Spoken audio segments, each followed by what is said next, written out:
This piece of video was fascinating. First of all, there seems to be like an assemblage of sort of the Legion of Doom of right wingers. Where did this take place? This was in a TPUSA event in Florida. Of course, Charlie Kirk invited the great Jordan Peterson down to Student Action Summit. Student How Action is he Summit. not dead of constipation yet? What? Why do you think he's going to have constipation? Jordan Peterson? Because What? he only eats meat I think the other thing happens. when you only eat meat? Yeah. Okay. I think when you go like full keto diet, as he's doing, he's gone beyond keto Yeah, diet. keto you still eat vegetables. I think basically that is. I think the other thing happens. There's a lot of Regular let's is not- we actually 40 times a day. We And we don't need I to. was We don't need just- to I get was into in the middle of specifics. explaining to Sam Harris why rape technically doesn't exist. Well, But I had to go again. Excuse me. I know, I'm That stepping is- on the clip. I apologize. That is the clip. That is the clip. This is fascinating. It's fascinating for multiple reasons. One is to watch the assemblage of right-wing stooges surrounding Peterson. It's fascinating to watch Peterson attempt to project that he is an intellectual around these people, which is what he's doing, right? He's like, I just had a fascinating thought, and I wanted to just throw it out there. And it's obviously something that he thinks is incredibly deep and fascinating. It's fascinating to watch the looks of dumbfoundedment. Is that the word? The people around him look completely dumbfounded, and to watch Charlie Kirk try and say something to make it seem like he's following what Peterson is saying. And Donald Trump Jr. is also there. But With Guilfoyle. but the heart of this clip, and you need to listen carefully to what Peterson is saying because it's completely convoluted, but he's trying to make the argument that he thinks that he has found the way to bridge a gap between a very, very important issue that exists on the right and the left. And he sees a coin, and that coin is sexuality. And on one side of the coin, the right is upset about something. And on the other side of the coin, the left is upset about something. But they are upset about the same thing in the essence. And when you begin to understand this equivalence that he's making, you start to realize that the Jordan Peterson has a very, very disturbing view of what rape is. I was in Washington a week ago, and I was thinking, we were talking about how to bring people together across the House divide, because the House is extraordinarily divided now and people aren't talking, and I thought it would be very interesting. Well, abortion is obviously a key issue, but it's one that's unbelievably contentious. But one of the things I thought about with regards to the abortion issue is that by the time you're talking about abortion, you're probably having the wrong conversation, which is why it's so deeply polarized, right? There's a sequence of bad decisions that have already occurred by the time that's the conversation. And one of the things you see that's really quite interesting, and I just started to think about it this way in this last week or so, is that, you know, the traditional right, the conservative types, are pushing quite hard, and always have, for the encapsulation of sexual behavior within a fairly traditional structured marriage, right? But you know, you're seeing sexual taboos. Sexual taboos are very common across cultures, but you're seeing the same thing emerge on the left in a completely different form. Because on the one hand, especially the radical leftist types, their basic claim is that anything goes, right? But at the same time, they're putting forward these affirmative consent regulations and laws in many states, and they're insisting that we live in the middle of a rape culture, and that they're acting as if sex is a very volatile and dangerous enterprise, which actually happens to be the case. And so there's, even though that issue is extraordinarily tense, partly because people on the left, I would say, would like to let 1,000 flowers bloom, let's say, there is an accruing agreement that there's some deep discussion that has to be had about sexual morality. Mm-hmm. And that's a place where, despite the differences, that some sort of bipartisan discussion might occur. It's like, obviously people are very upset about the manner in which sexual activity is occurring especially among young people. They're upset on the left and they're upset on the right. So it would be, well, so that's one of the things I thought I might discuss today. I think that would be Yeah, it's how to encapsulate it. I mean, and it's partly, I think it's partly also a consequence. Wait a second. Okay. Now, look, I before we get to the Charlie Kirk thing, we're going to go backwards, okay, just a little bit so that we can recatch that. But understand what he's saying here. He is saying that there is a sexual taboo on the left, which he calls rape. He perceives rape as a sexual taboo, as if it is part of a sexual morality, as opposed to seeing rape as simply a violent act that happens to involve sexual organs. I mean, it is morality in that it's immoral to rape people. Right, but it's not sexual morality. It is not a sexual taboo to not rape somebody. Not like Victorian propriety. It is not a taboo about hands, that you shouldn't use them to strangle someone to death or to beat their face against a curb. That's not a taboo about hands. This guy does not believe that rape is different from sex.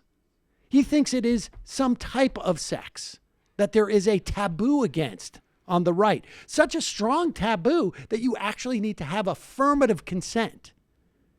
And he, like, aside from that demented, which I think is the most demented part of his thinking there, the idea that he thinks that a conversation can happen between those on the right who have a taboo against any type of sex that involves no consequence, right? Because he's going to go on talking about the not the abortion pill. He's going to be talking about the birth control pill in a moment. But he believes that sex should have a consequence. The right has a taboo against inconsequential sex.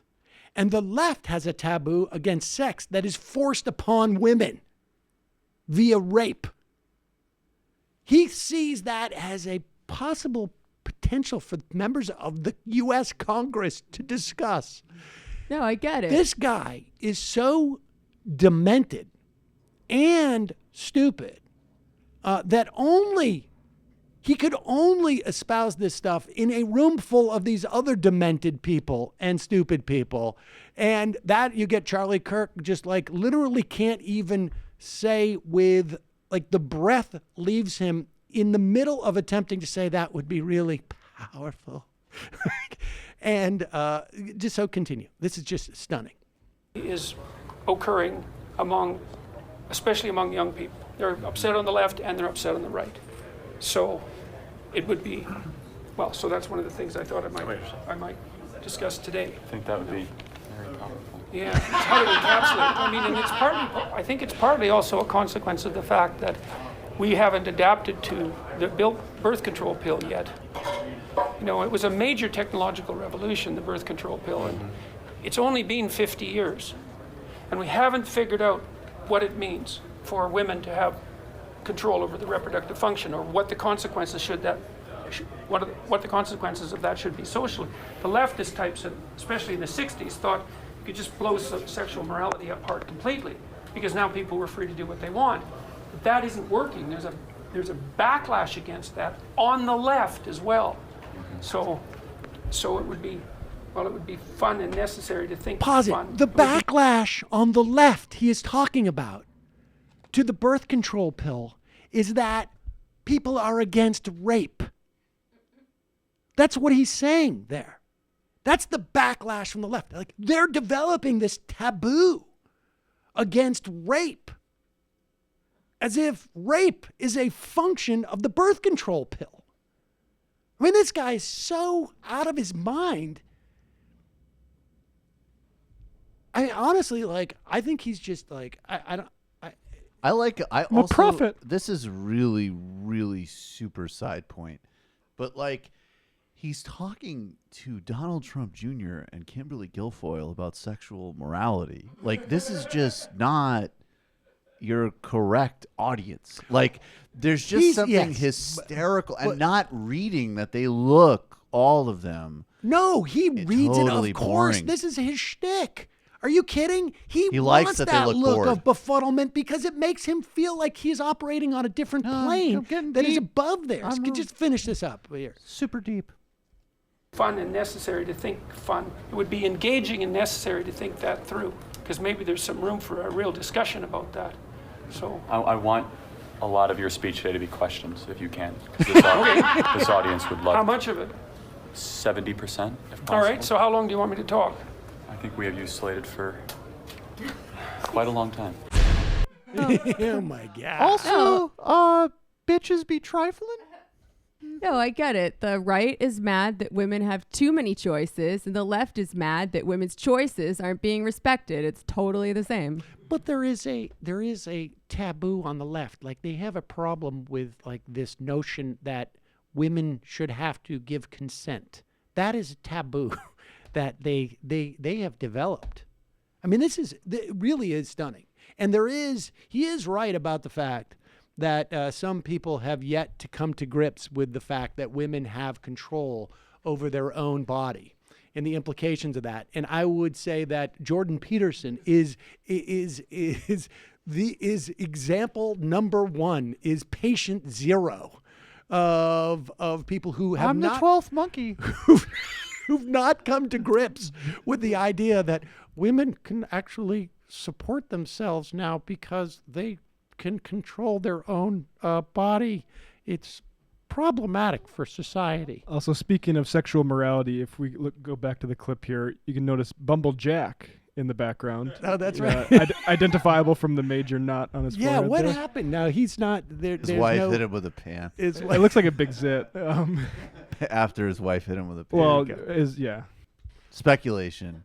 And I mean, okay, I don't want to argue with Jordan Peterson too much on his own terms because I feel like he knows he's being ahistorical. But if he thinks that women have only been controlling their own reproductive systems for like 50 years, I got something to tell him. It provided, I mean, there is no doubt that there was a revolution that took place because of the birth control pill, right? In terms of like the level of safety, the level of convenience, et cetera, et cetera. But the idea that he thought that somehow rape and the concept of consent became an issue because of the birth control pill is beyond demented. It's beyond demented. It is literally like, as soon as I started to hear screams was when people got voices.